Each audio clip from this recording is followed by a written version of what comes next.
ছাত্রদলের উপর বোমা নিক্ষেপ করতে গিয়ে একটি বোমা তার হাতেই বিস্ফোরিত হয়। 4 লক্ষ টাকায় সে এই কার্যক্রমকে সফল করার জন্য একজনের কাছে পাঠিয়ে দিয়েছে। সন্ধ্যা 6:30টার দিকে বর্তমানে জেলা আওয়ামী লীগের ভারপ্রাপ্ত সভাপতি মোহাম্মদ ফারুক হোসেন ওরফে বোমা ফারুককে আমরা ঝিলটুলির তার বাসা থেকে গ্রেপ্তার করি। তার সাথে সাথে মহিলা যুবলীগের একজন সদস্য নাম নাসরিন আক্তার, পিতা ফিরোজ শেখ, স্থায়ী ঠিকানা কুঠিবাড়ি রেল কলোনি, তাকেও আমরা গ্রেপ্তার করি। সে মিছিলে সরাসরি অংশগ্রহণ করে। পরবর্তীতে তাদেরকে জিজ্ঞাসাবাদে বিভিন্ন তথ্য পেয়েছি। আমরা পরবর্তীতে জানতে পেরেছি এই বোমা ফারুকের বিরুদ্ধে 6টি মামলা রয়েছে। এর মধ্যে 2টি বিচারাধীন, 4টি তদন্তাধীন। এবং আরও আমরা জানতে পেরেছি যে তার নাম বোমা ফারুক হলো কেন।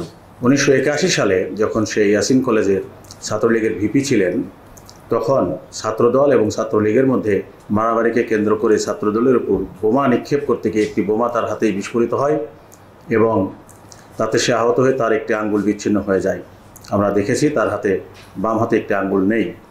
পরবর্তীতে সে জেলা ছাত্রলীগের সেক্রেটারি এবং সভাপতি হয়। তার পরবর্তীতে যুবলীগের সেক্রেটারি এবং সভাপতি হয় এবং এরও পরে সে যুবলীগের কেন্দ্রীয় কমিটির প্রেসিডিয়াম মেম্বার হিসাবে নির্বাচিত হয়। তারপর সে জেলা আওয়ামী লীগের সহসভাপতি হিসাবে দায়িত্ব পালন করে। বর্তমানে সে জেলা আওয়ামী লীগের ভারপ্রাপ্ত সভাপতি হিসাবে দায়িত্ব পালন করছে। ঢাকা লকডাউনকে সফল করার জন্য সে বিভিন্ন মাধ্যম থেকে টাকা পাচ্ছে এবং নিজেরও অর্থ সে বিভিন্ন জায়গায় ডিস্ট্রিবিউট করছে।